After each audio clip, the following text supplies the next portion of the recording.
Welcome to Geek Out Weekly, the podcast where we geek out, not so strongly. I was talking about this with someone I was recording another podcast with about how our SEO is just fucked.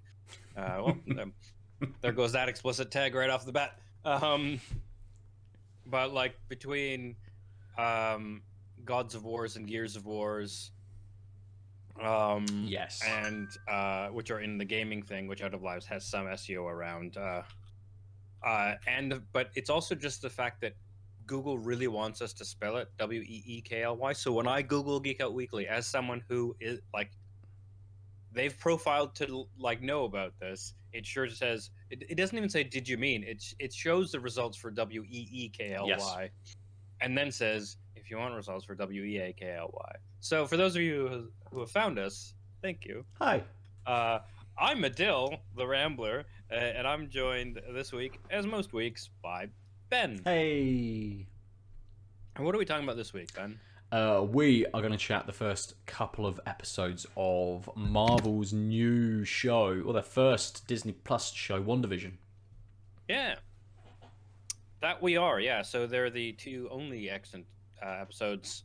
They were released all over the world, I think. Well, all over Disney Plus world last week. Mm-hmm. Which is nice because there wasn't a delay like there has been in some series between like UK, US, etc. Ben, do you want to just tell a brief premise of the show, and then we can go into some details? Yes. Putting you on the spot. The show follows Wanda Maximoff and Vision as they have, in some way, coupled up together and are living in this very 1950s suburban town, at least for the first couple of episodes, right? So it's filmed in black and white. It started off with did it go all the way through with the 4:3 aspect ratio as well? I don't remember if that was the whole thing or just the adverts and the intro roll. I didn't pick up on that, but I'll get back to you in about 4 seconds. It is 4:3. I think it was 4:3, and I think when it came up with showing the Marvel banner, it kicked in with that. That's like one of my first comments I made. Was like, oh, good, they've actually thought about this. Excellent. But it follows them living this suburban life, essentially, and being most of the time very confused about why they're there, what they are doing, how to live this kind of life. And the show throws in lots of little hints, which haven't quite started to pay off in the first couple of episodes to anything more than us knowing something is amiss. I'm sure we'll theorise about what that issue may be kind of coming up. But that is generally the show. It kind of tries to follow that 1950s sitcom sort of pattern. It's not quite, what was it, I Dream of Jeannie, and Bewitched. Yeah. But actually, it's very much the Dick Van Dyke Show. Right, yeah.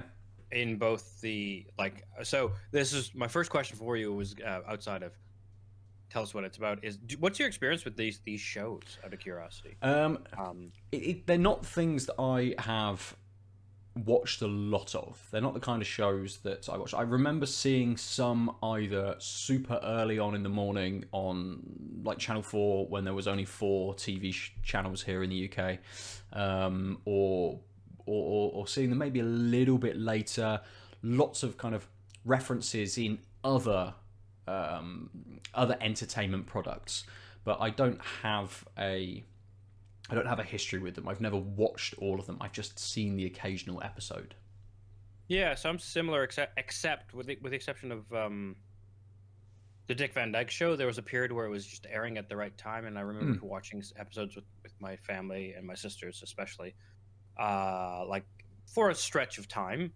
And it's like good old-fashioned, wholesome, fun sitcom, right? It's the early days of the sitcom where everything is very overacted, pastiche, idyllic.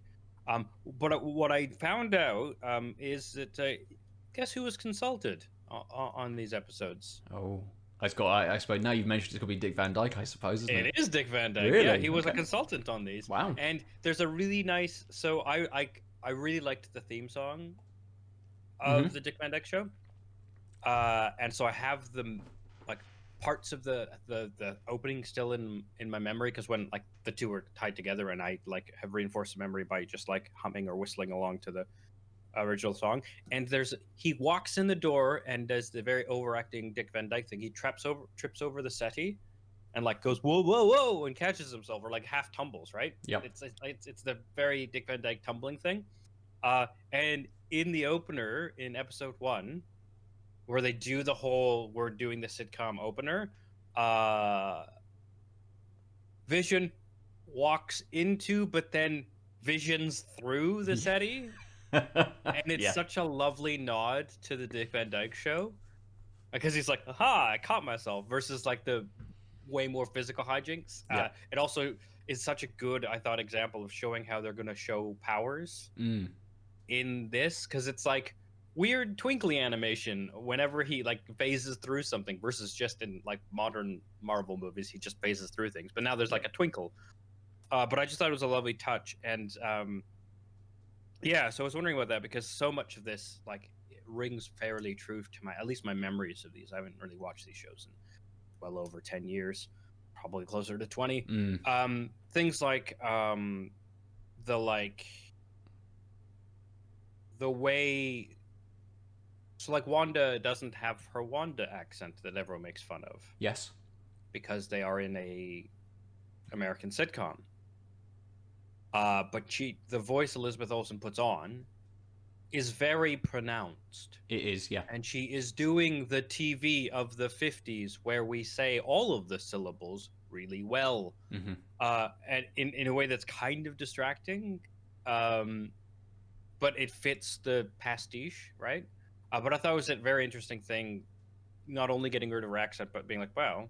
Because like Vision mostly sounds like Vision, Yeah. a little yokely-ish, but like he's not nearly doing that enunciation thing that like Mary Tyler Moore does in the Dick Van Dyke Show and her own show, I think, which I thought was a really interesting touch.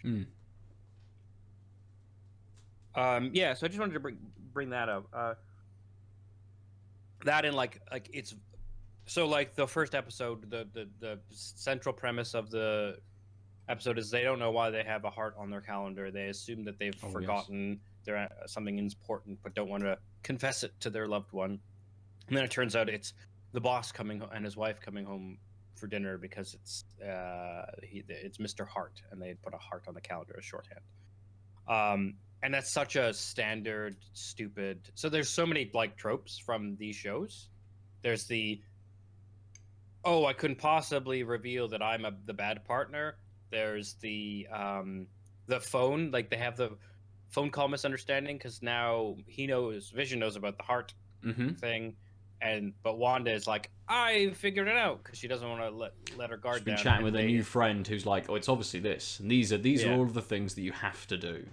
Yeah, exactly. Like, and the setup is so like painfully archaic and cliched, right? Like it's just like, and then they even talk about it, but they talk past each other in a plausible way.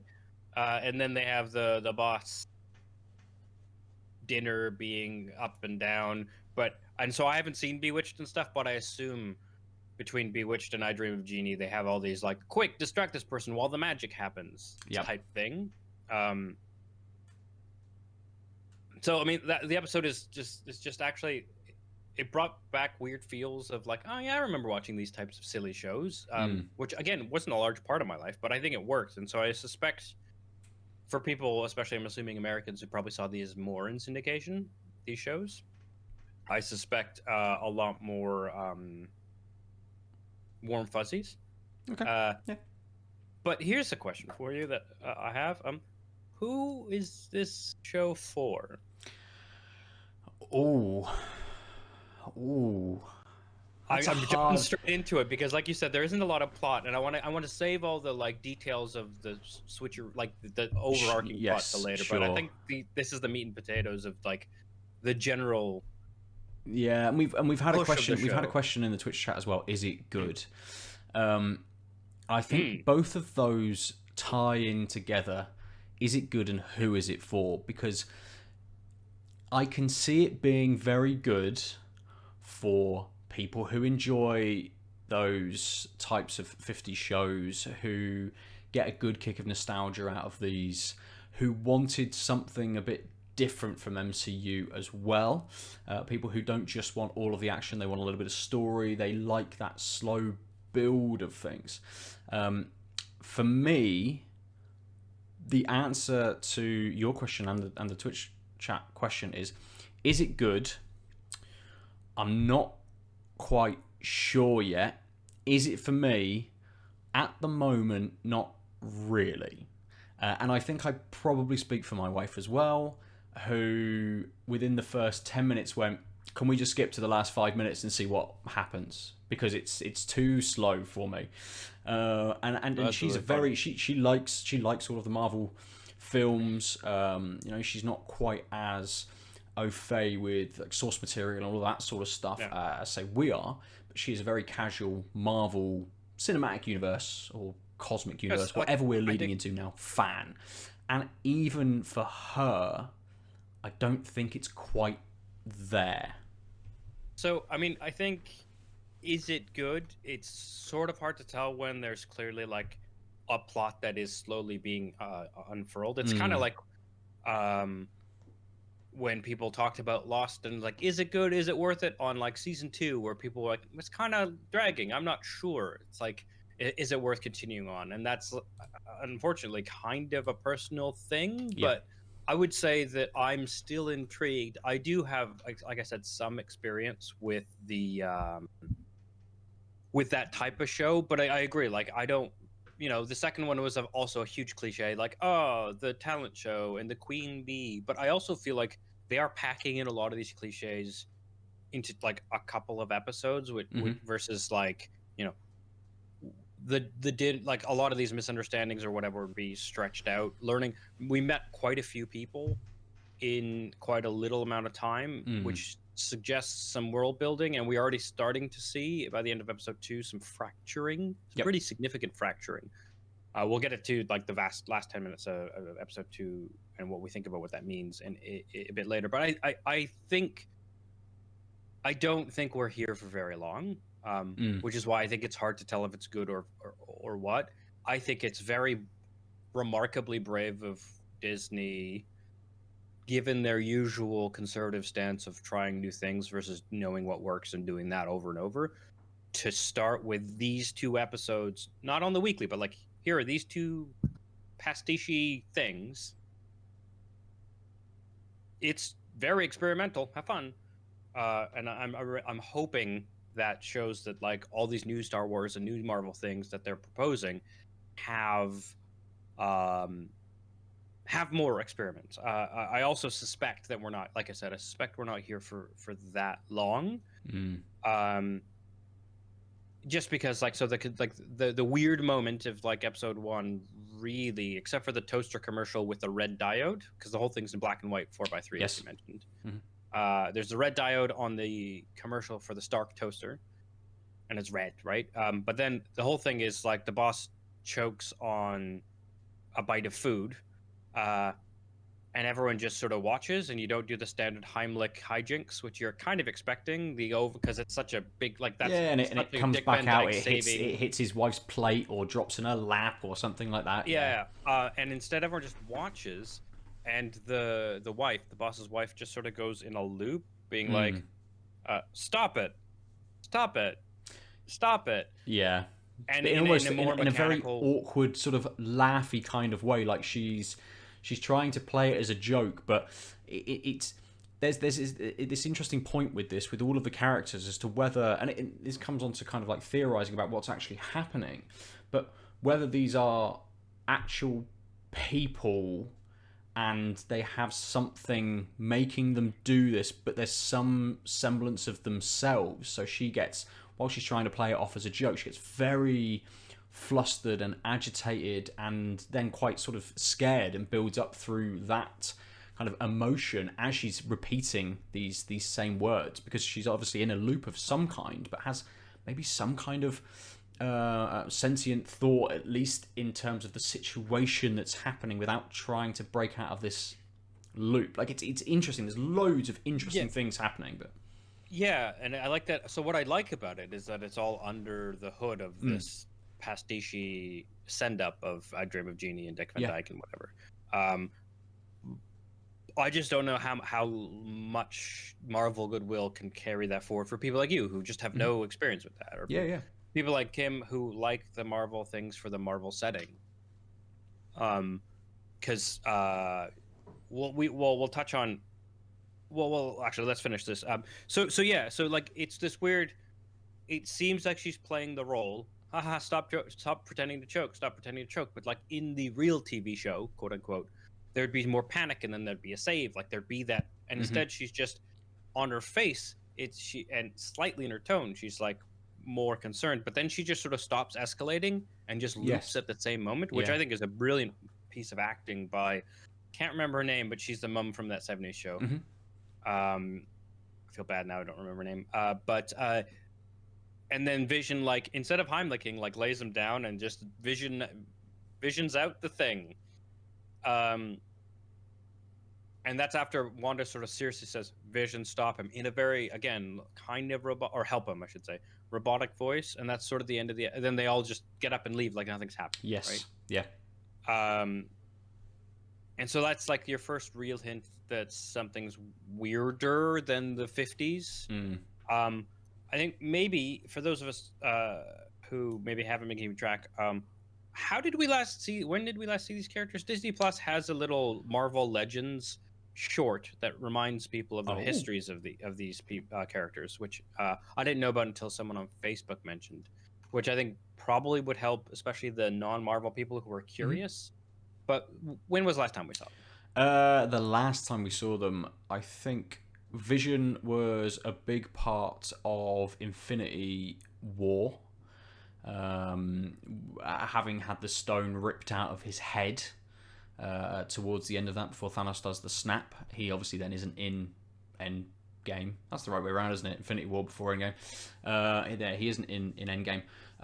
Wanda, I think, turned to dust at the end of Infinity War, but comes back in Endgame and then participates in the big fight at the end of that. At the end of that film. Yeah. So that's kind of the last time we see them in action. Vision obviously is quite a big part of Infinity War, but they were both introduced in Age of Ultron, weren't they? Yeah. So they've not been in it for very long, like a phase essentially. Yeah, I mean, so Vision was like the perfect version of Stark's Jarvis, essentially, which is also where Ultron kind of comes from. And of course, he had the Reality Stone in him. Yes. Which is why Thanos kills him. The yellow one. The Mind Stone, sorry, the Mind Stone. Right, of course, because that's what gave him his sentience. That's what makes him more than just another Ultrabot or whatever. Yeah, but so he doesn't come back, obviously, because he was killed before the snap, and because a lot of his being is tied to the stone, which was not part of undoing everything.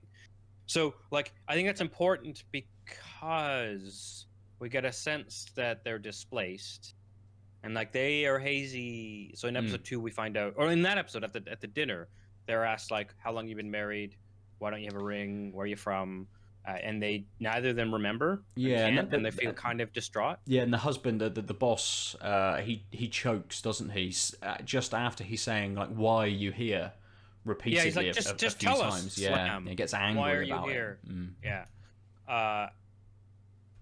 And again, you get this sense that like Wanda is like, she just tells like in this very like commanding way Vision to solve the problem, and then so with this backstory, you got to be like, oh, so is Vision one of the constructs, or whatever? Like whatever they're in, is he part of the thing? Versus like, if you didn't know this, you might think both Wanda and Vision are just in some sort of thing. Yep, they're somehow in this 50s thing.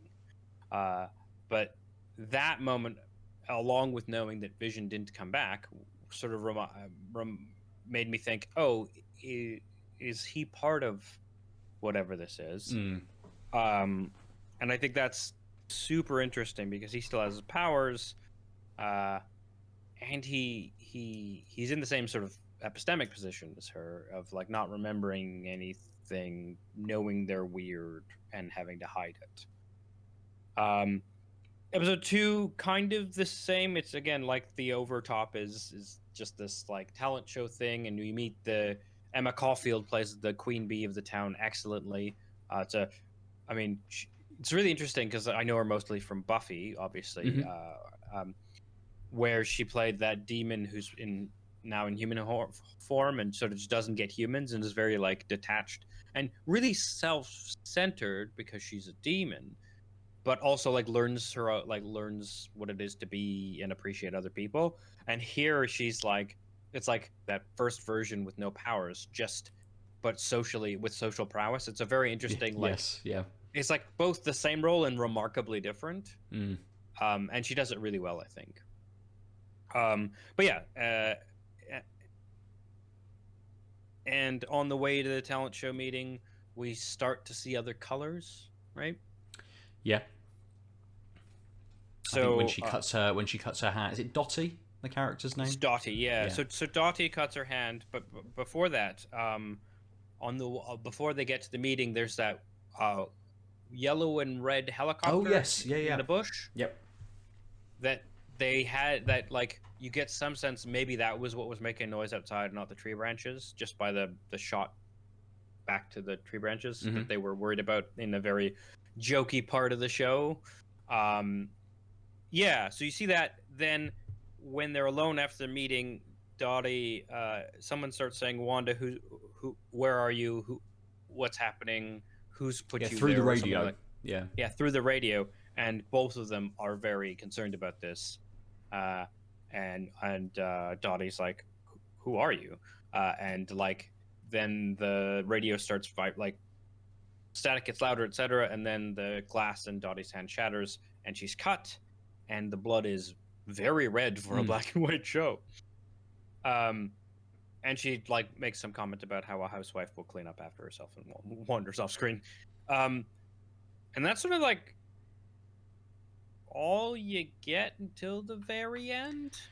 Yes, of the kind of the displaced idea of them. I mean, it does go back into the sitcom sort of tone for a little while, as you say, until right at the very end. But it's clearly a sitcom TV show, which I find very interesting. Yes, because like when he chokes on the gum, which is a very common presence, instead it goes into an animation of the gum gumming up the works, which is a joke they literally make later in the show, and like gets trapped in the gears inside of him, even though obviously he doesn't have gears. And that's like a plot point of the episode, is that the gum messed up his mechanical insides, which again makes me think that he's part of the pastiche, because a robot in that time would be gears and whatnot, and Vision was like this phasing magic robot with no like right nano machines or something. Yeah, exactly. So it's an interesting balance that I think they mostly pull off, and I think the problem is the balance assumes that you are entertained by both pieces. Yes, yeah, very true. I think the talent show and Paul Bettany's performance as essentially drunk Vision was very good, and I think is probably my favourite sort of scene of the sitcom element so far.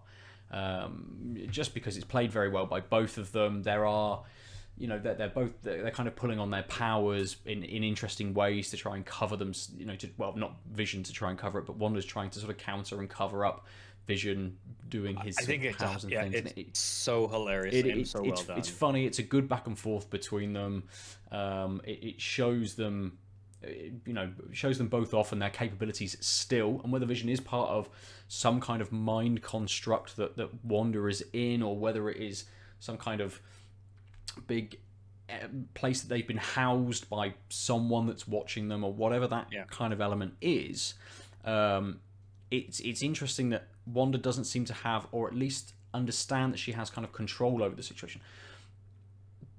When you go back to the scene in the first episode where she tells Vision to help him and he instantly does it, there is nothing in that scene where she suddenly goes, Vision, stop.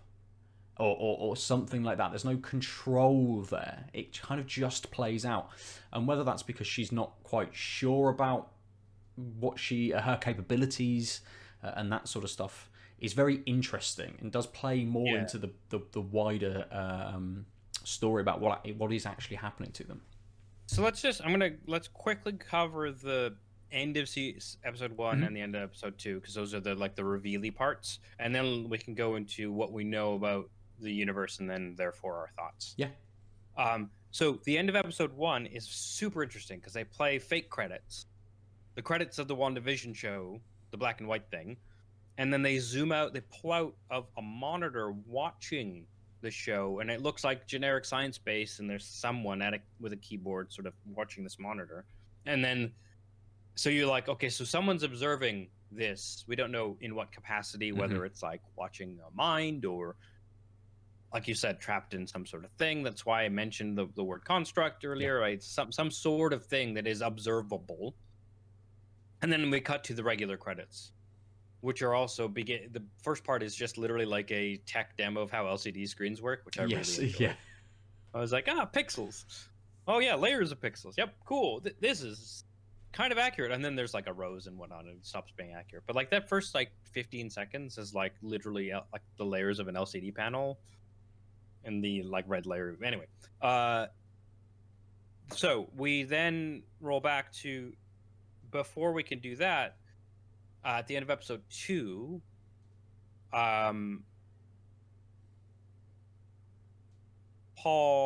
they hear another noise outside, and Paul Bettany plays his neighborhood watch in 50s dad, and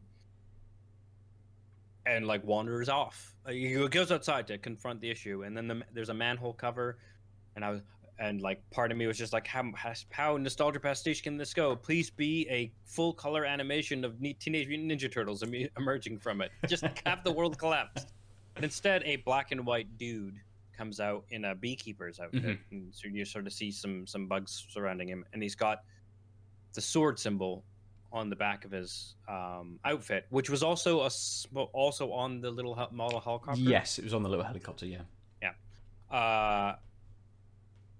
And he just turns and looks at them, and then Wanda says no, I believe. Yeah, does he say something? I've got a vague recollection that he actually says something first, but I don't remember what. And then Wanda says no and reverses time, essentially, doesn't she, to take them back to before they heard the noise. Yeah. Here, I got the scene right here. Oh. A replay of the scene live. Oh. No, she says no. He does and looks directly at them, and then she says no, right. And then we kick into rewind. And then they play the first line of that scene, but then they don't hear the racket outside, and they kiss, and suddenly Vision's face is purple. And then slowly they embrace, and the whole world gets colorized. And that's the end of the episode. We kick into regular credits. I just tried again to think where another element comes in, where Wanda suddenly has a baby bump as well. Oh, right. So that's the beginning of that scene. That's the beginning of that scene, yeah, where it leads then into the noise and them going outside, because that's why they're embracing and kissing at that point, right? Because they realise that she has a baby bump. A very prominent one, right? So this ostensibly is like the day of the talent show, where she's been in the skin tight sort of outfit, and then they come home and they're chatting, and she's back in the outfit she was at the beginning of the day, but now she has a bump, and he's just like, huh? And she's like, and like that's not how babies work. And then they're about to be celebratory, and they hear the noise and they go outside. But now everything is in color, and it says the end, and we cut to regular credits, and we don't do the zoom out thing, which is why I wanted to bring it up, because it's like what we do get instead is, while it's doing this colorized the end, which is still very much of a time, right? It's still like cursively drawn the end kind of thing, and like the diamond cutout iconography for the end. You hear the static and someone on the radio again being like, Wanda, who's doing this to you, I think. Yeah, so those are the only clues we have, is that there's Hmm. someone trying to get through somehow. There's the sword is somehow involved, or at least their iconography, and that Wanda has some control. Hmm. Uh, okay. Do you have any other comments about like the content of the show before we go into what we think about it? No, I can't remember the actress's name who plays the neighbor. Catherine Hahn, she's great. Yes, and she's very good. Oh, in that She case, if we're gonna talk about, she hams it up just so well. Mm. She knows exactly what the role is Yeah, and yeah. how to play it. Like she's way better in this sitcom universe than the two leads. Mm. Like they're pretty good at it. I think Elizabeth Olsen's really good. And it's hard because Vision's like, I feel like not given a lot of lines to. Like, he's kind of the straight man of their pairing Yes. ish, because she's the one who they do these like cutouts, and she has to overact and like over emote for the camera because that's how things used to be. Well, he's just like a bah, and then just a gregarious dad character. So I think it's easier to see her doing the pastiche, I guess. Mm. Um, but yeah, I think Catherine Hahn as Agnes, Yeah. yeah, is great. But the other thing I really appreciate is it's a really multicultural cast Yes, it is. for a Yeah. Yeah. 50s show. There's a brown dude, there's a black woman with speaking lines, and who is also like outside of Agnes the only like friendly person Hmm. really that housewife Wanda meets. Um yeah, and I think like it's not made a big deal. Like they don't put a hat on it. It's just like these are the people in the town, Yeah. and I wouldn't be surprised because they're just small characters in a black and white show if the douches that usually complain about SJWs just didn't notice, in a way that a lot of people arguing about representation say, we need more people of color and women in as extras, because it Hmm. turns out extras are predominantly white male, which is really weird considering the world isn't. Anyway, I just thought that was a thing to note Yeah. Definitely. before we move away from like the content of the show. Hmm. So I think it's worth giving a go. If you're unsure, I almost want to say wait, but I guess we can get to recommendations at the end of the show, where it Yeah. would normally be. But yeah, so uh, things I know is that Wanda in the comics, Wanda Maximoff, who is a mutant with the power of changing reality, basically. Hmm.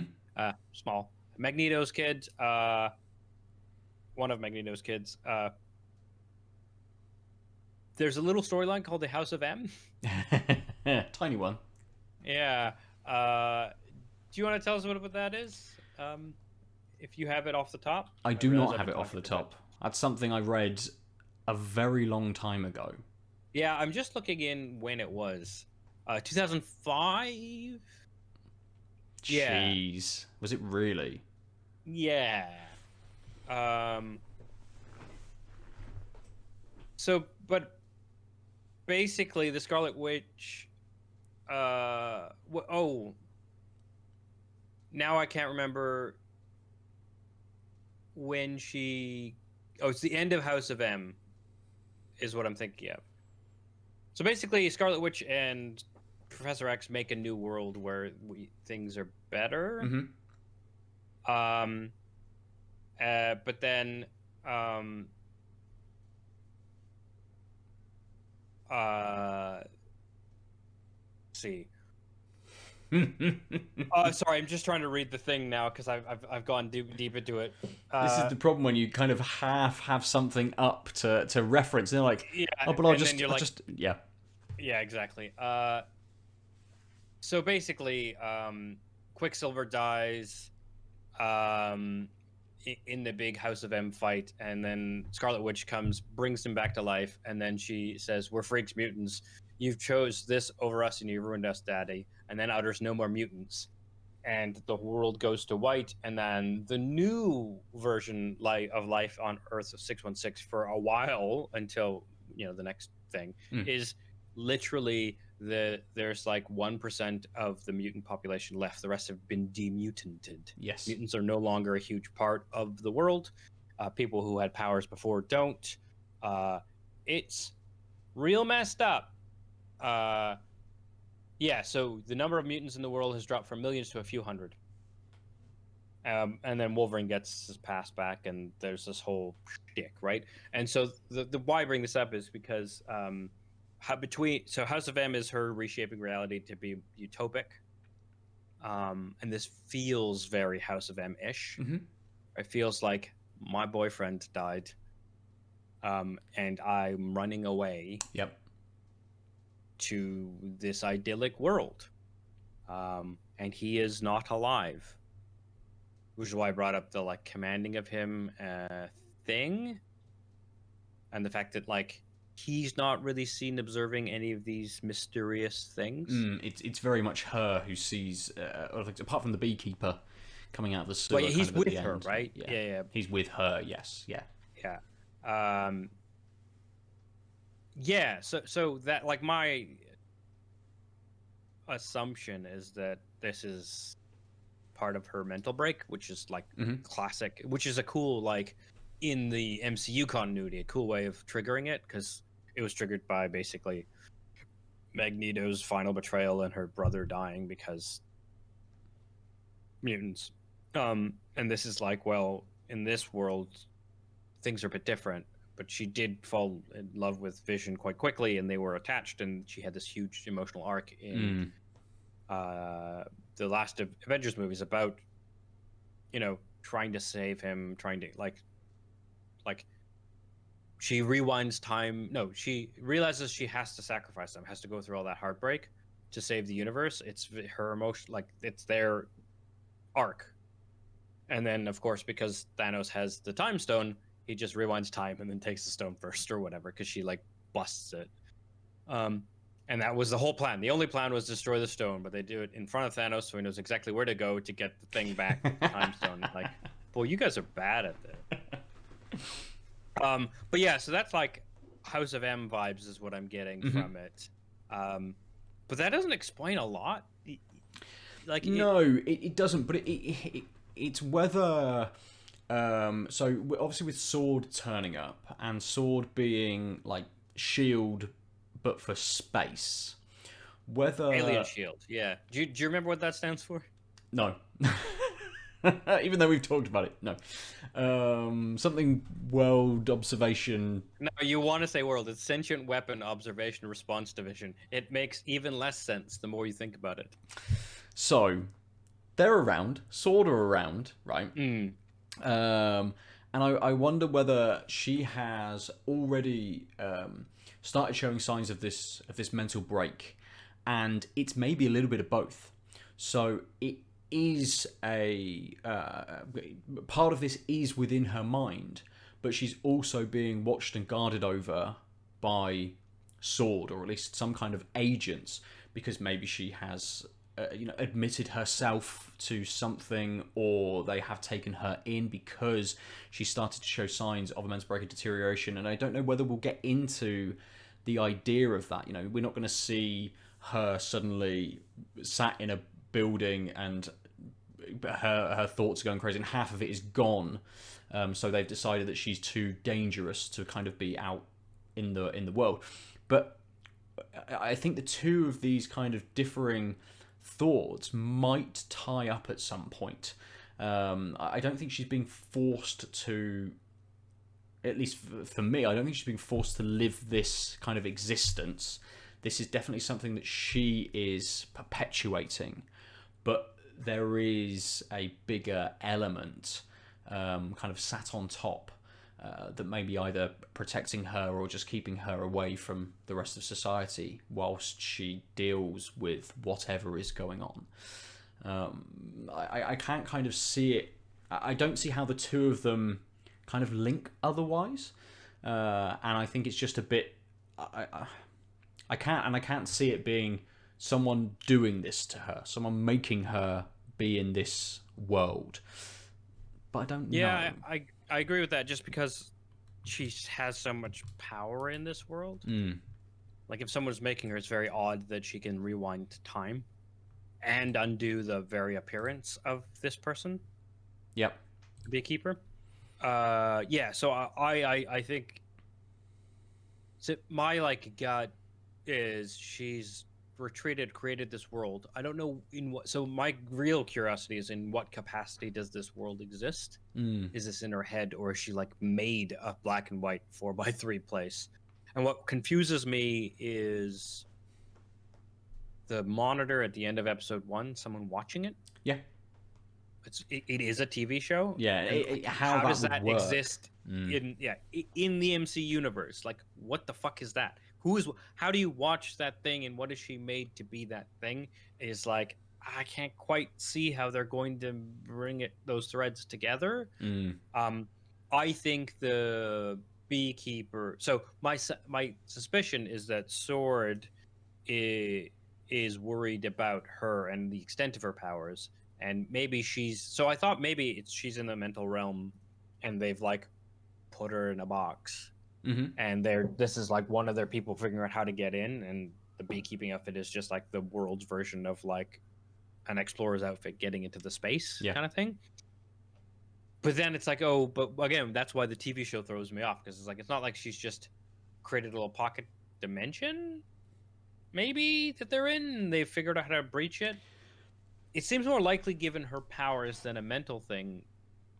In which case, this guy's like literally wearing a spacesuit that looks like a beekeeper outfit or something. Mm. But then, yeah, so It did flash in my mind whether this is some kind of like Truman Show-esque element as well. Whether the other people in the show are actors and they are playing up to Scarlet Witch whilst she is going through whatever she is kind of going through. But I think that would be a bit too difficult. You know, is she just making Vision appear and everyone sees him? And I don't think that quite works or fits with what's sort of going on. But there is definitely an element of, with people trying to get in contact with her and break in, and whether that is, as you say, whether that is Sword trying to penetrate through her in some kind of state or in some kind of dimension. Elizabeth Olsen did make some comment that this does lead towards the Doctor Strange movie, the Multiverse of Madness, maybe.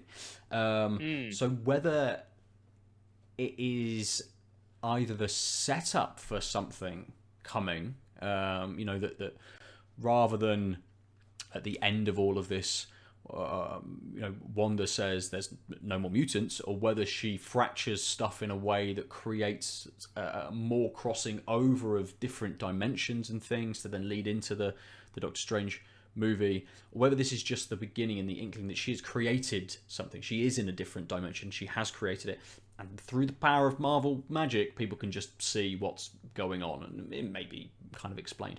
But with Marvel and the kind of the different things that they've done, there's so many things that this kind of could be, and it is really interesting to work out and see where this is going to go. And I think that actually interests me more than the goings on in each of the episodes so far. Like just the idea about what is happening to them and the want to know what that is and how that fits in with the MCU rather than the show itself, I think. Yeah, I think this is the epitome of a zeitgeist moment of wanting to watch the show because you want to try and figure it out and be part of the conversation. Because it's just it is doing all the right things for that, right? It's piquing your curiosity. You know, if you are a diehard fan, you know like things are coming. You know, multiverse exists, even outside of Sony's chunk of Marvel with Spider-Man. We know that we know Elizabeth Olsen's in the Doctor Strange movie. Like, is this going to lead to? Yeah, you start thinking, is this going to lead to her trying to find a Vision in a different universe to bring back? What does that mean? Also, she has the powers to bend reality. Is she the key to getting to other places. Mm. Oh, super interesting.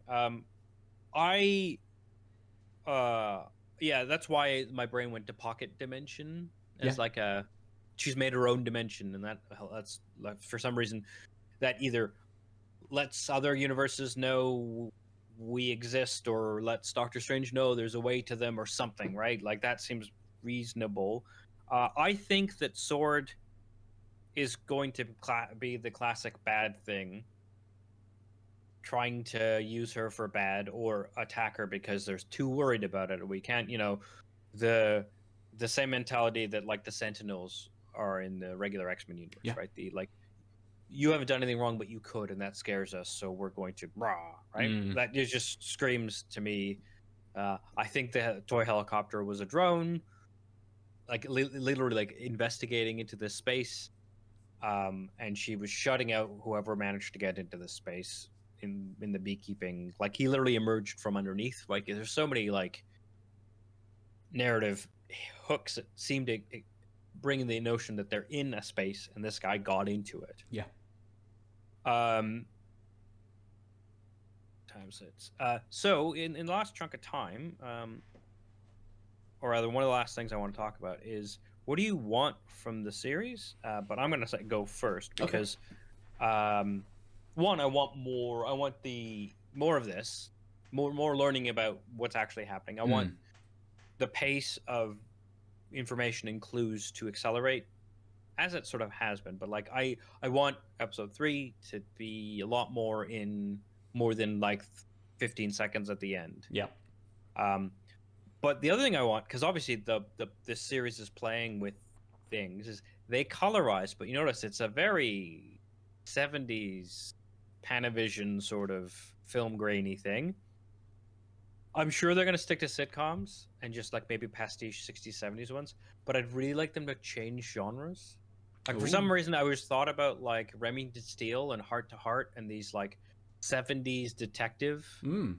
shows, and I thought, oh, wouldn't it be cool? Is they know something's wrong, and so she changes to trying to figure out what's going on, Mm. and so then they play some detective episodes that pastiche because those were that was like the heyday of the detective show, right? You've Yeah. got Yeah. your Kojaks, your Columbos, etc., Remington Steels, and if they like follow if the show followed sort of the peaks and troughs of the genres that were big in the decades they were of the history of television, Mm. and so we like hit the 70s and now we're gonna do a lot less happy-go-lucky. Like I don't want to see the Brady Bunch. I want to see Remington Steele, but also it like that move plays into where we are with the other half, which is there are mysteries and we don't know what they Yes. are. We want more, and I think that would be such a cool thing for them to do.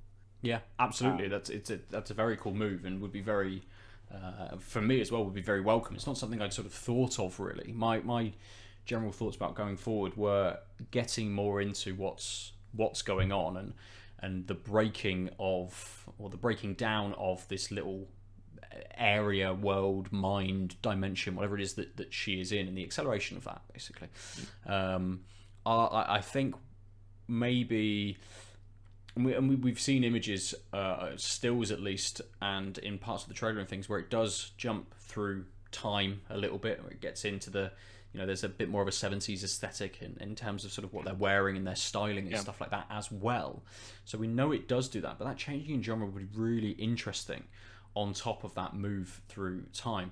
And I do wonder whether we get through to present day, and whether this is an 8-run series or a 10, I don't know the kind of the episode number, but whether they've chucked out the first 2, which is this 50s style, because they fit together quite well. The next episode jumps in time, the one after that kind of jumps in time, and we keep going until we get to present day. And if it is Wanda working through things, that we hit the current time and she's like, suddenly she has like a memory hit and she's like, oh no, this isn't real, this isn't where I am, this isn't the right kind of situation, and that is how it sort of plays out. That's what I think might happen. I don't know whether that's what I want to happen, but I do want the acceleration of the breakdown. I want whatever that is to be kind of really interesting, but also quite a big and a pivotal moment for the MCU moving forward. I don't want the big hits and the big moments to always be in the films. It'd be good that the TV shows have that same kind of impact on the universe going forward, rather than it kind of just being supplementary to the movies. So again, when Falcon and Winter Soldier comes out later in the year, rather than it just being like, oh, this is just these two hanging out together for a couple of weeks and doing some stuff, that it has some ramifications going forward for the movies and things. I want these TV shows to be a part, unlike when Shield came out and it was kind of like, oh yeah, we react to the movies, but we have no actual impact upon the world. I think that's the thing they've learned. And the now that everything is consolidated, like, I would be surprised, given how well Mandalorian happened, etc., and the fact that they're announcing all of these expansions. Also, the cinemas died for a year before they announced all these things. I'm sure they've realized that, like, now more than ever, like, my worry is that they'll double down into streaming to the point where they do pull a Warner Brothers and say cinema's dead, prematurely, because, like, some things are best done in the giant place with a group of people. I think definitely event cinema is going to be more the common, which in my life it already is. Like, there's so few movies I go to the cinema for, and I think that's the future. And what that means to prices, etc., I don't know. But like, I think they learned from the biggest complaints of Agents of Shield, the ABC show, which was an ABC show, right? Which is a division of Disney, but you feel how tenuous that link is, and it showed, right? Like, they like, except for that thing in New York, they didn't really mention anything. And then when you think about, like, the Avengers and, like, getting all these superheroes together, and Shield is part of some of these storylines, but they're not like, oh yeah, we have this team of like 5 real badasses who've saved the world a couple of times. Keep them away. They're the B team. Sorry, they're the ABC team.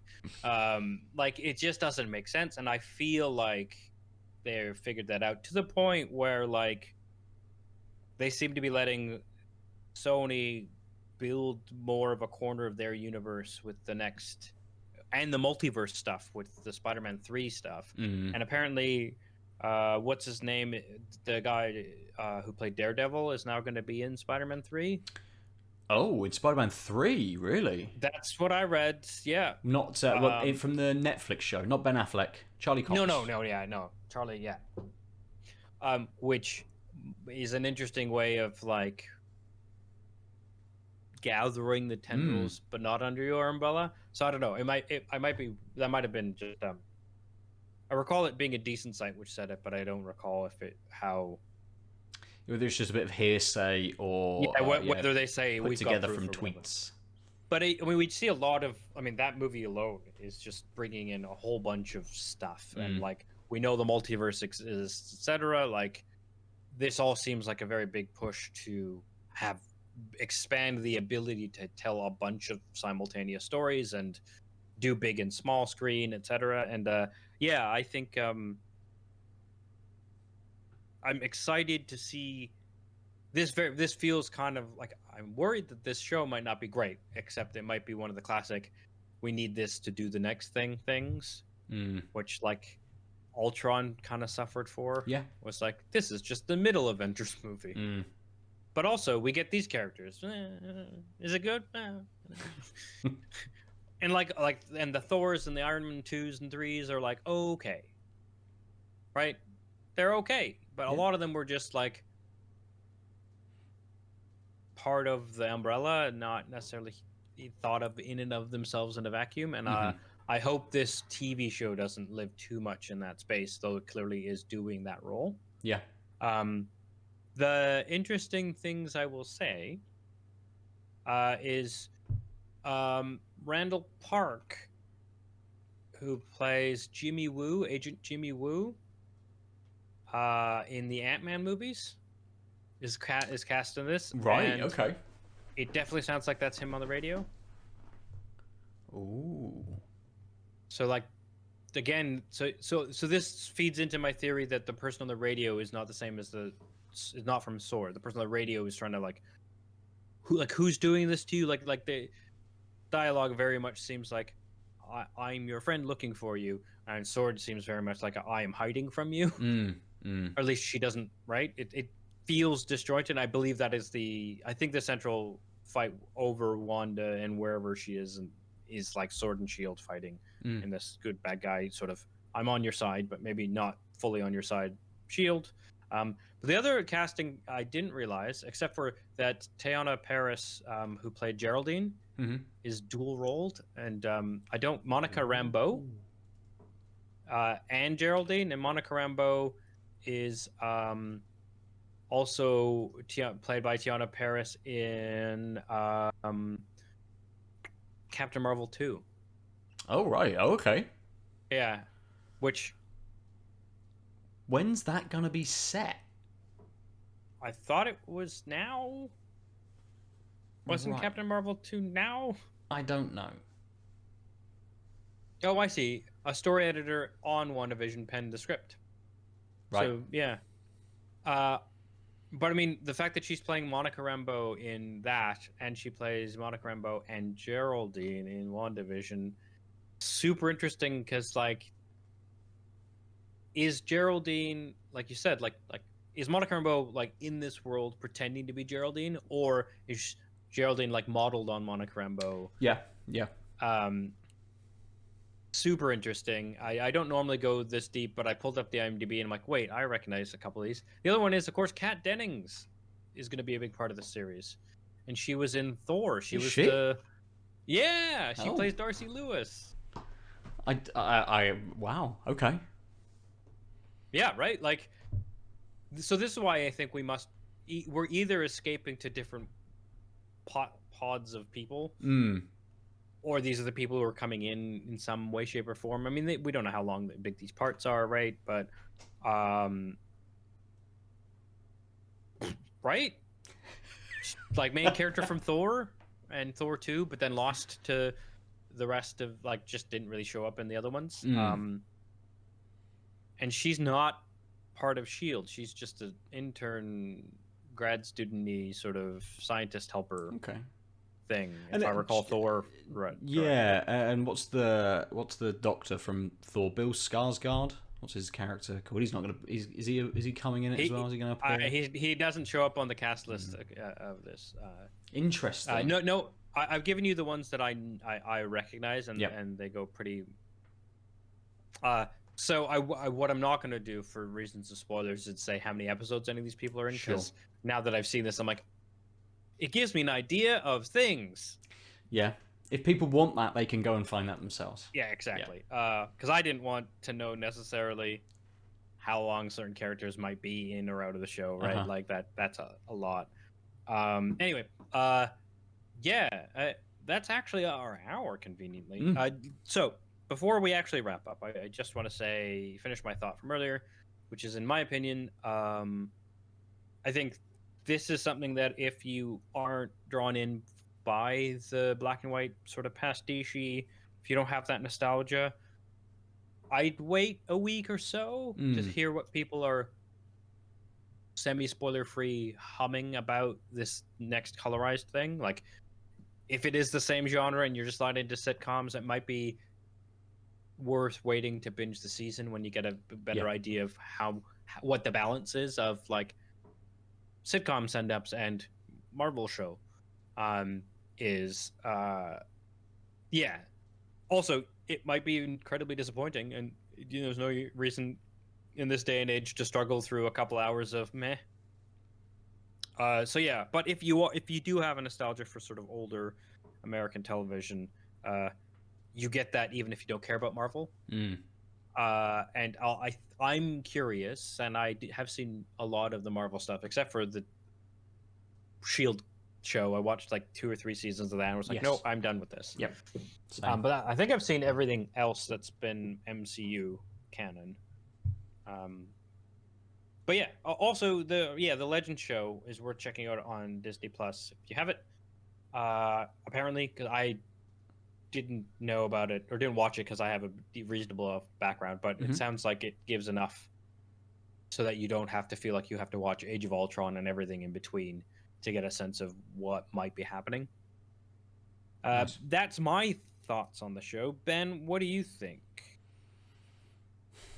I mean, generally the same, really. If you're not a fan of those 50s sitcoms and you haven't watched it yet, maybe give it a couple of weeks. I'd imagine we're either 8 or 10 episodes around there for the run, so 9, ridiculous. So maybe wait till you get sort of 4 or 5 episodes in before you kind of give it a shot. But I think it's interesting at the moment with the, there's lots of different shows out there for people to watch. But if you want a little fix of Marvel at the moment, and they're 30 minutes long, something like that. 20. They're a standard American sitcom, 23 minutes, and with pretend commercial breaks. Well, the last thing of note, I did enjoy the pretend commercial breaks that they throw in. The Stark 3000 radio, Perfect toast machine, and the Hydra watch as well. The Strucker. The Strucker, yes. Yeah. So there's some very good little Easter eggs in there as well to give you those little moments too. But so far, interesting. Just needs to speed up a little bit. Yeah, agreed. Ben, if people wanted to talk to you about the things that you like and enjoy, or just tell you about the things they like and enjoy, how would they do that to you? I am almost everywhere at Nova_47, NOVA_47. And I similarly am at the Omniarch, TheOmniarch, except on Twitch, where I'm the_Omniarch. We here can be contacted at podcast@outoflives.net. Outoflives.net is where our internet home, where we also, Ben writes articles. We both do some streams here on the Twitch channel, where we broadcast live usually every Monday at noon. Mm-hmm. We also both co-host with our good friend Lucy, Tanked Up, the podcast all about beer and video games, Tuesdays at 8 British time normally. On Twitch, we also have Rodari's Insomnia stream, which is late night gaming, fun times with Rodari. And other than that, please like, subscribe, follow, etc. on whatever platform you happen to have stumbled upon us on, and tell your friends about us. That'd be great. So don't be a stranger. And thanks again for another week. I've been Adil. I've been Ben. Bye. We have to get in close together now so the heart can come around us and it can fade to the end. Yeah. Hold on. Wait, that way? No, the other way. That way. Very good.